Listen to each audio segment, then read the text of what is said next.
So there's this saying that I heard once, and it goes something like, the one thing all good ideas have in common are bad first drafts. That might not be exactly it, or there's probably various iterations of it, but I think you get the idea. I think the same principle is true in audio. I mean, beyond just rewriting a script, if you have one, audio editors are kind of like your proofreaders. It hinges partially on the why. If it's meant to be a business person's new business card, then they're going to promote it in different places, share it, and do all those kinds of things in different spaces than an independent podcaster that has like a new audio drama. And they're trying to just build the fan base to have that kind of reciprocal creative loop. Next, you'll hear from a professional editor about what good editing can do for podcasts. My name is Stuart, and this is Audience, a Castos original series. So in this episode, you'll hear about what goes into making a great podcast from the editor's point of view. And speaking as an editor, our jobs are a lot more than just cutting out filler words, obvious mistakes, and parts the client doesn't want in. There's also more abstract principles like uncovering the why. And at Castos, you can start a subscription podcast that helps support your why. Create audio for your subscribers that want to support you as a creator and get more from you and your brand. You'll hear some mention of Descript in this episode, which integrates into Castos, and it's a really good way to edit and publish your subscription podcast directly to Castos. Also, through our integration with Stripe, you can set the price of your premium subscription and people can purchase it, just like Patreon, but with less fees. Learn more about subscription podcasts at castos.com or click on the link in the show notes. Take the last part of the interview and put it in the beginning.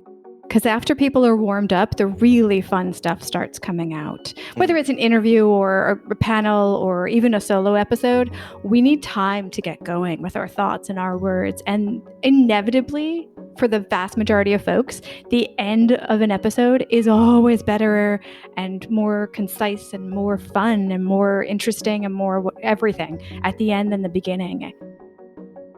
That's Stephanie Fuccio, a multi-passionate creative who produces her own podcasts, writes about podcasting, and runs the Global Podcast Editors community.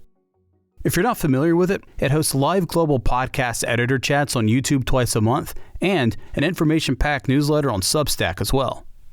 She and Matt recently caught up to talk some shop. So title-wise, the head of Global Podcast Editors...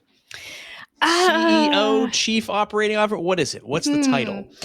Global Podcast Editors is the podcast editing community that I run. So I just say I run it because that's not the business aspect of what I do, but it's the community aspect. I've listened to a bunch of episodes. At one point, was it called Simple Podcast Editing turned Podcast Editing Plus turned Global Podcast Editors? Oh, it could be. I tend to experiment on so many levels, it's ridiculous. They could have been. And especially when we started the current round of Global Podcast Editors on YouTube during National Podcast Posting Month, November of last year. So we're about to hit our year. But a few months before that, I actually did a round, like a video panel of female podcast editors in April of last year. So we've got kind of two start dates, and it has changed and morphed as creative projects do over the time. And now the current name is Global Podcast Editors. Has the goal changed at all since you first started it? And what came first? Were you editing podcasts first, or did you start the move like for clients, or did you start the movement first and then became? I was editing for clients first for a couple of years, and I was sick of the isolation. And I love talking to editors online, but I wanted more than just like forums and text messages on there. I wanted to talk to them. And I realized that when I talked to them, there was like a symbiotic happiness that happened. So I was like, what if we all talk to each other and other people can watch? And, I love video. And so we started out doing that. And at first we were just talking about whatever came up. And then I was trying to do the Austin Kleon thing of show your work. And I was like, let's just talk about the cool projects we're working on. And I noticed that people really started to latch onto when we talked about our challenges. And that's where we've been sitting for months now, is we literally go around, the four of us go around and talk about the biggest challenge we're having. And we give each other like advice and suggestions and share our stories. And that's where we're sitting right now. It's interesting to me because my personal life and where I come from, my personal podcast is from a piece of software called WordPress. I'm really as deeply rooted in WordPress as probably you are in podcasting and the podcast editing experience. And that's something I see all the time. Like I see developers coming together, they're geeking out about writing code and doing things that are like blows my mind, sit back in awe. And it's just like a thing that humans want is to get together, talk about their craft, maybe talk about this trade and then share these experiences. How have you gotten better because of this community? I don't know, because I do quite a few different things in podcasting. So I'm not quite sure what's impacting what. But as far as bolstered my confidence in podcast editing, maybe that's impacted my business. But definitely seeing the possibilities within podcast editing and how much you can do with every level of skill that you have as a podcast editor is, I think, absolutely amazing. You can come in with a few hours of training, and as long as you're super transparent with the people that are your clients, the podcasters that are your clients, you can start and basically earn as you learn and double check a trillion times, QCing and all that. But there's just such a giant range of potential. And I think that's given me the confidence to go out and, talk more about it, to, talk to clients that I normally would have been like, oh, I don't know, I think they're above my abilities or stuff like that. And so I think it's increased my confidence, which has probably increased my business. I don't know. I'm going to name two pieces of software, but hold that thought. I'm going to say Descript, Adobe Audition. Now hold that thought. Unpack that phrase, learn as you earn, and being transparent with your customers. Because I feel like for maybe like you and I, somebody steps into the room and say, I want to make a great podcast. And like every piece of advice, everything you know comes out of your head. It's like writing, research, audio, sound design, like all this stuff, original music. Like we haven't even got to the show yet. But then some people are like, can you just cut this audio out for me and just send it back to me? And we have tools in this space that kind of align with those expectations as well, though they are kind of crossing over to one another. But let's just talk about being honest with your customer, with what you can turn around as a podcast editor. Like what's a fair thing that somebody should be confident in saying that they can do for somebody, even if they feel like it's the low end of the budget range? When I started, I had 3 years under my belt of editing my own podcast. And I mostly, to be quite honest, I did interview podcasts and I mostly cut stuff out. I would add an intro and an outro to it, but I didn't do music underbeds very well. So I stopped trying them. I mean, this is years ago now. But, so I just, when people started to approach me saying, hey, back in early 2020, when everybody started a podcast because they were home bored, I said, okay, well, this is what I can do. It was just instinctual to me to say, yeah, I'd like to, but is this what you want? I think that's why there's such a comfy space for podcast managers as well, because they get to kind of shape the whole manage the whole experience. And that is not something I do, by the way. I don't do launches for that very reason of I like decisive and I like people who know the pain of editing and then they go, okay, I need help. And usually then it's, I can do the job instead of there being the complexity of those decisions. It's not really a comfortable space for me. I think most people listening to this can relate to hiring somebody to build a website for them. And you might find somebody to build a website for you who's like freelancer and they have different levels of abilities than, let's say, a boutique agency, but then like the full service agency, you might have to come to them with a minimum ad spend. Like, hey, we'll build the website for you, but you also have to advertise because you have to launch this website too. So naturally, you're going to have to advertise it. And the small business person, like, whoa, I just wanted a website, And I think that same thing relates to a podcast where there's some folks who are like, hey, I just want a podcast. But then there's that whole thing that happens after you hit publish, marketing, promote. Well, marketing probably should have started before, but promotion, outreach, engagement, like all of these surveying, like bringing that data back in. Talk to me about why you don't want to touch the launch of a podcast. What makes you sort of clean your hands after you're done with the edit or hand it off to somebody else to launch or partner with that you don't want to do? It's me as a podcaster. I am the kind of podcaster that came to the medium with a fire and a message. And I wanted, a fire sounds so destructive. Sorry. I had something I wanted to say. And for me, getting it out was more important than the super amazing audio quality, which you can clearly hear in my early episodes was not an issue.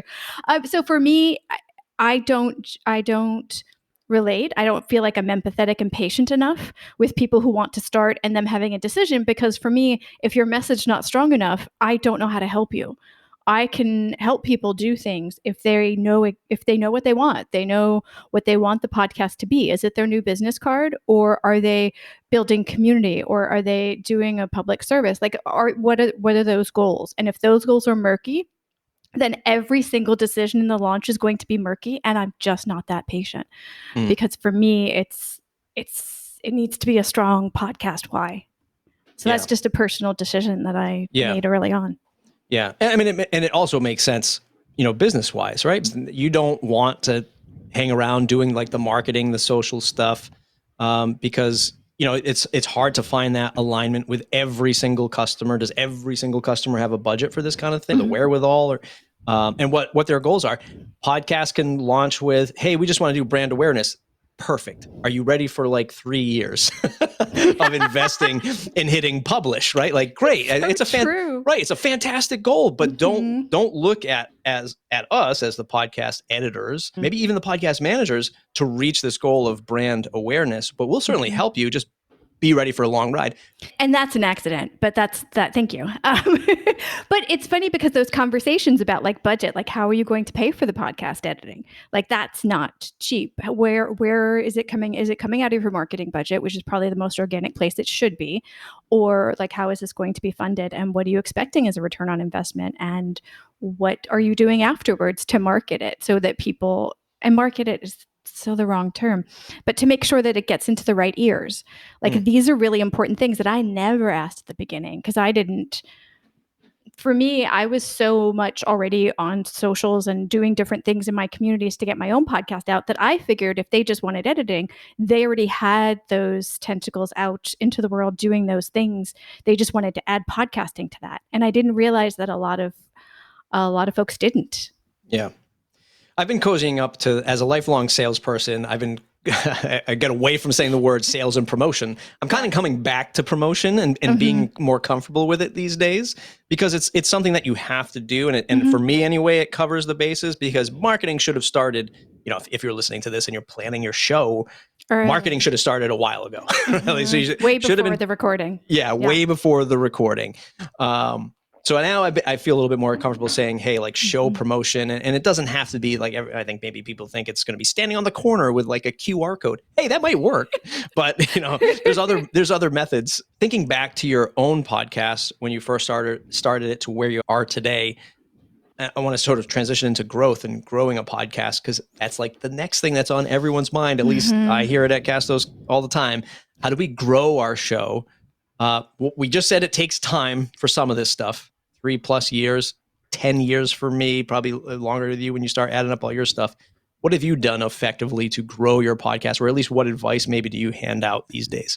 It hinges partially on the why, right? Because I mean, if it's meant to be a business person's new business card, then they're going to promote it in different and share it and do all those kinds of things in different spaces than an independent podcaster that has like a new audio drama. And they're trying to just build the fan base to have that kind of reciprocal creative loop. So those are very, very different things. So trying to get into that headspace first of why is it out in the world and what do you want to do with it? And then drilling down from there. So that's the thing. I feel like in podcasting, the phrase "it depends" is the t-shirt that everybody needs to wear. So it's just like there's so many, like I keep seeing these long lists of these are the things you can do to promote your podcast. And Lauren Passel's like 100 different marketing things you can do for your podcast. Like for me right now, I'm like leaning heavily into newsletters because I'm so sick of the speed of social media. I'm so sick of the algorithms changing and me not seeing the people I've hit follow on. It's very frustrating. So I'm trying to get the people that I want in my community to follow me in a space where they can find me and where I'm being pushed to them once a week. Yeah. So I'm leaning into that, but that's not everybody's thing. A lot of people don't like to write. So they need to find the space that works for them and lean into that, focus on that, and do the time for that to work and talk with people, not just send information at them. Yeah. TikTok is probably the antithesis to curated podcast newsletters, right? Because in that experience, what you're hoping for is as the podcaster or the creator who's like you use Substack for global podcast editors as an example. I think Lauren does as well. I think she also uses Substack. You're hoping that people are going to get onto this news, and they're going to, when it comes to the inbox, they want it. Like, this is something I want. I want to sit down. I want to read it. I'm going to star it as I do. I'm going to star it. When I am ready to read this, I'm going to read this thing, right? Because I want to enjoy every single line. I don't want to just look at it during my Monday morning email scan. So that's what you're hoping as a creator. You're hoping people accept this stuff, really engage with it, and love it. Versus the TikTok, you're just like, man, just keep going through and hitting those. I don't even know. I've never used TikTok, right? So I was like, what do you do? Hit a star, hit a thumbs? I don't know what you do. I don't know. I tried it for a week, like a year ago, and I didn't like it. So I didn't really like it. But I disagree with you on some level, because if you have a monstrous newsletter like the Global Podcast Editors one is, you have to lean into like titles, subtitles, those kinds of, and visuals to break things up. And I feel like that's, unless you're doing literally just like a short announcement, like timestamps to an episode and then like one call to action, unless it's that short, you have to have those like breaks or notes or different sections, because I subscribe to so many newsletters that I love, and even my favorite ones, I do not read every word. Scanning, titles, like bolding, those things matter. Even though newsletters are pushed to us, however often they come, we still are very impatient people, I think, as readers. And I think we really have to lean into people not reading every word. And I assume even on short emails or short newsletters issues that people will not read them. I think one of the big differences, the mental energy to consume those two things is extremely different. I think newsletters in general are leaning more towards deeper, thinky, kind of like pause and let's go through this together kind of thing. Whereas TikTok is more fun and like woohoo, like showy kind of thing. So I think they're a very different emotional and mental investment. Yeah. Yeah, you're waiting in the line of like the grocery store to check out, and you're like zipping through TikTok, and you're just like, oh, okay, this is cool. But if I'm reading a newsletter, like I'm probably more apt to be at least sitting down at a desk with a cup of coffee or something like that. Yeah. Let's talk about editing the podcast. What makes a great podcast? My dirty secret is, speaking of tools, going back to the tools thing, I like to, this is for me, I like to start with Descript and take out all the stuff, like all the filler words, not just the filler words, but all of the filler content that I am so, I don't know, I just do all the time. Like I'm doing it right now. All of this would be removed, right, from the podcast. And that's how I start my podcast edit. I send it off. I happen to like Hindenburg. That's what I use. Yeah, me too. And I know others, use a bunch of other tools. But editing a podcast, so many folks just get stuck with the direct to tape. I'm going to hit record in Zoom. Oh my God. And ship this 45 minutes of pure, just touch nothing audio out into the cloud. And that's how everyone gets started. Hooray, everybody, for getting started, number one. But number two, all of this content, we just talked about it. Newsletters, TikToks, YouTubes, podcasts, you got to edit it down, make it a little bit tighter, make it a little bit better. That's my opinion.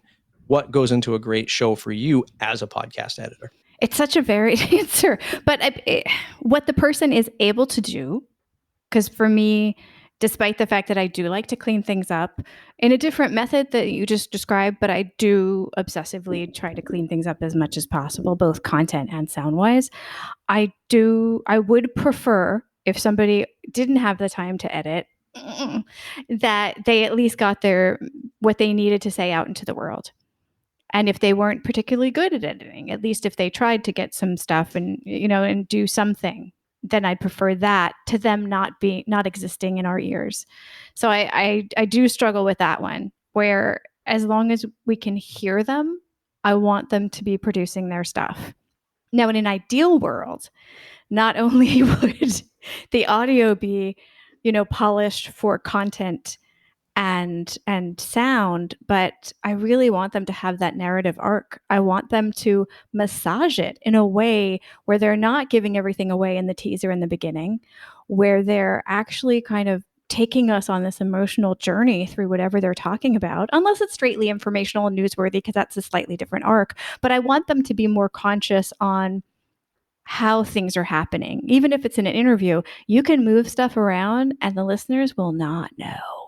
That is the advantage of audio to video. That is really hard to do in video with all the jump cut. But in audio, you can change so much and people won't know. You can take out stuff and they won't know. In my early days of podcasting, and maybe you did the same, and I think this is what you're hinting at the start of an episode, it's always been like, and here's what we're going to talk to Stephanie today. We're going to talk about global podcast editors. We're going to talk about podcast editing. We're going to talk about podcast monetization. We're going to talk about her life as an expat. We're going to just list off 1,000 things that we're going to talk. And I did that, maybe not to that degree, but I did that a lot in my early days of podcasting. It was just like, instantly you have like 10, 15 seconds of somebody just going, nope, not the episode for me. But it could have been the episode for them had they made it through, had I maybe led them into a better premise for the show, or led them into a topic that I just teased them with that they really wanted to get into. Is there anything else that you think the amateur podcaster does that's an easy fix for their show? Yeah, as far as moving stuff around, take the last part of the interview and put it in the beginning. Because after people are warmed up, the really fun stuff starts coming out. Whether it's an interview or a panel or even a solo episode, we need time to get going with our thoughts and our words. And inevitably, for the vast majority of folks, the end of an episode is always better and more concise and more fun and more interesting and more everything at the end than the beginning. I'm not saying put the intro at the end, but just, some of the content at the end can really go towards the beginning and possibly even replace some of those initial questions, because we tend to cover stuff more as time goes on. Do you think that's because there's a lack of, with a volume of podcasts that are being shipped, with so many people jumping into the podcasting game, that there's not a lot of, let's say, pre-interview or planning done for every episode? Oh, that's a sign of not doing a lot of research and not being invested in that person being on the show, which is kind of gross for me, because I tend to do research for people before I even invite them. But I have the luxury of time to do that. Maybe some folks don't. But yeah, no, I'm going to get judgy on that one. I think you should know your guest before you hit record. And if you don't do a pre-interview in a separate session, you should have a few minutes to warm up with them beforehand, if nothing else. I mean, these listeners are giving you their ears. They're giving you their time. They deserve there to be some sort of genuine reason why that person is there and what your connection to them is. Yeah. When you've seen your customers come to you in your podcast editing, do they ever ask you about, you mentioned before, like, hey, let's create a great sort of story arc or this narrative around every episode. Do they ever ask you, can you do that for me? Like, can you help me with that? and how do you solve that? Because that's one I just have this is tough. This is the hard part of podcasting. And yeah, I'll say this one last thing and then I'll give you the microphone again. The Ambies recently opened up a new category. I think it's called DIY. It's like the DIY podcast category, but the max budget is $3,000 per episode. What? Per episode. How is that DIY? Exactly. So if you're just doing a weekly show, that's like that's $100,000 a year plus, right? That you're devoted to 98% of these people out there they're not doing that. So it just takes a lot of work to create that story, to create that narrative. How do you help your customers? Do they ever ask you, please God help me? How do you solve it? They don't. I haven't had anybody let me completely rearrange their episodes yet. It is a higher price point because of the time intensity of it. And honestly, the back and forth that probably needs to go on for that. Also, a lot of my clients are more business-y and they have shorter episodes. So I don't know. And if I'm completely honest with you, and I was like this when I first started my own podcast too, it feels like there's a sacredness to having an interview with someone where if you rearrange or like something they said or take out something they said, that they're going to notice and that it's going to be terrible and they're going to be very angry with you and things are going to go horribly wrong. And honestly, guests don't remember. And as long as they make them sound good, they'll be happy. So, Yeah. but I think with interviews, I think there's a tendency to not think of it in a creative way. And I think people are hesitant to touch it or to ask others to touch it because they're just like, that's how it was. That's how we have to represent it. And it's not.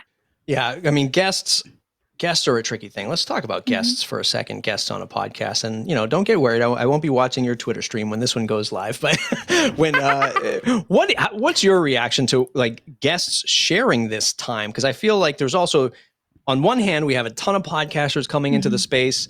They're thinking, hey, I'm going to grow my brand exponentially through a podcast, or I'm going to get rich podcasting. But then we also have like guests on the other side who someone somewhere, probably a marketing person who ruins everything, saw that you can get your name out there if you just join some podcasts and just be a guest on podcasts. We especially see this in the business space. And then we just get these rash of like outbound messages. Hey, just get my CEO on your podcast and then they never share it. They don't even know what they're showing up for. There's no question here. Do you have a soapbox moment about guests and guest etiquette that one might have that they should incorporate as being a guest? I lean in a few different directions on this. I do think that the guest job is to be there and to be themselves. And I think it's the host's job to figure out literally everything else. If the guest shares it, that's awesome. But you can actually share on a guest's socials without the guest sharing it. Like you can tag them, you can hashtag, you can do all kinds of things that'll be on their social media that their people can see that they don't need to be a part of. But also, the times that things have been shared for my own projects have been times when there has been that connection during the recording. And then when I say, hey, it's out, here's the link if you want to share it, it tends to get shared more that way. Whereas the ones that didn't go so well, I kind of get it because there wasn't really that human connection that really went off that well. So yeah, I don't know. I don't think it's the guest's responsibility, especially if you're talking about really hard to reach folks or celebrities or things like that. They're super busy. Oh, most people say that when they have a big guest on their podcast, if they get a spike, those people don't stay because they were there for that person and they're not necessarily there for that content. So why would they stick around for the content? So I don't know. I feel like we keep reaching for experts and then we don't know what to do once we get them. Yeah. I mean, I see the question come across my desk a lot at Castos of how do we get on like new and noteworthy on Apple or whatever the heck Spotify calls it. I'm not sure what they call it. And now, of course, with YouTube coming with podcasts, their podcast landing page, which is literally, that's what I'm calling it, the YouTube landing page, podcast landing, because all it is. But people ask that question, but it's like, why? Like, if you got on new and noteworthy, like, do you think that's going to change the trajectory of your podcast like overnight? I'm sure it's a nice little bump, but I never go to that page. I don't. No. But that's just me. And I don't know, like people reach for these things that aren't really that great. Know. And when people say, I really want to be, in the Apple charts, and I'm like, tell me the last time you went to an Apple chart to discover a new podcast. And they're like, what? I've never done that. And I'm like, exactly. Like, I think we just get it in our heads. Like we hear one person say, I was on Apple charts and woo, my podcast took off and now I quit my full-time job. And that one person does not represent the vast majority of what's going on. I want to touch on podcast monetization a little bit. Of course, podcast movement just ended. I'm forgetting the one that was just before that. Sounds Profitable covers a lot of this stuff in the space. DAI, just the hot topic these days. Dynamic ad insertion. How have you seen, or what's your take on ads in podcasts as a podcast editor? Do you find customers who are sending you ads? Are they telling you, hey, at this moment, I'm going to be injecting this DAI, or I give it up to the algorithms, let the algorithms figure it out? How has it changed your craft over the last couple of years? It's made it easier because now all I have to do is leave those spaces for the DAI to go in, as opposed to putting them in there and changing them out every week to a different ad from a different sponsor. So But that's because the clients I have, they've gotten their own sponsors, and so they're putting those in during the weeks that they've agreed on. I haven't had any clients who just kind of opened it up for anybody to sponsor on their podcast, and I'm kind of glad, because I did that for a little while for my own podcast, and I was not pleased with some of the ads that were on there. There was a limited way to unselect the ones I didn't want, and there was all kinds of fast food and things that I don't really agree with on there. And I'm like, that's okay. I don't need that money. Take those off. And I took it off immediately. I tend to use them more for announcements and to sell my own stuff in my own podcasts. What's the hardest, craziest audio you ever had to edit? Did somebody leave their microphone on when they went to the bathroom? Did they leave the microphone on and their kids are screaming in the back? What's been the hardest, most difficult podcast you've had to edit, if you have one? I do. Of course I do. I taught in China for a few years, and one of my dear friends, Angela, oh gosh, she's such a wonderful person. And I was so excited. We had left China. We were in different countries. She was, I think, back in Canada, and I was somewhere, I think in Japan or something. I don't know. But I was so excited to talk to her again and to see her little boy, who was like a year old. So when her little boy climbed up on her lap and started playing with the books behind her and doing all of these things and oohing and cooing and screaming, I was so focused on the conversation with her and how cute he was. It wasn't until I was editing later that I was like, what have I done? I can ignore him because I know how wonderful she is, and I know the conversation we were having was really great. But oh man, was it awful. That was difficult. Was Hindenburg even able to be up to the task? I wasn't even using Hindenburg yet. I was still on Audacity. Yeah. Challenging times. Stephanie, thanks for hanging out with us today and doing the Audience podcast with us. Where do you want folks to go to say thanks? A certain website, Twitter handle? It's your stage. Yeah, sure. StephFuccio.com, which I always have to spell STEPHFUCCIO. Awesome stuff. Everybody else, Audience Podcast, audiencepodcast.fm. Hey there, listener. It's Matt. Before you go, I want to offer you, the aspiring podcaster, 2 special items. Number 1, if you haven't started a podcast yet, or you want to find a better podcast hosting company, start here at Castos. Use our coupon code, audience20, that's audience20, when you sign up for a new account at castos.com. Start a podcast like the one you just heard, or about gluten-free muffins, whatever it is, will help you get your podcast out into the world. Number 2, did you know that our academy is free? Enroll today for free at academy.castos.com. Get access to our courses, videos, and templates, all for free. Thanks for listening to the Audience Podcast today. We hope we're helping you become a better podcaster. All that's left for you to do is share this episode on social media. Bye for now.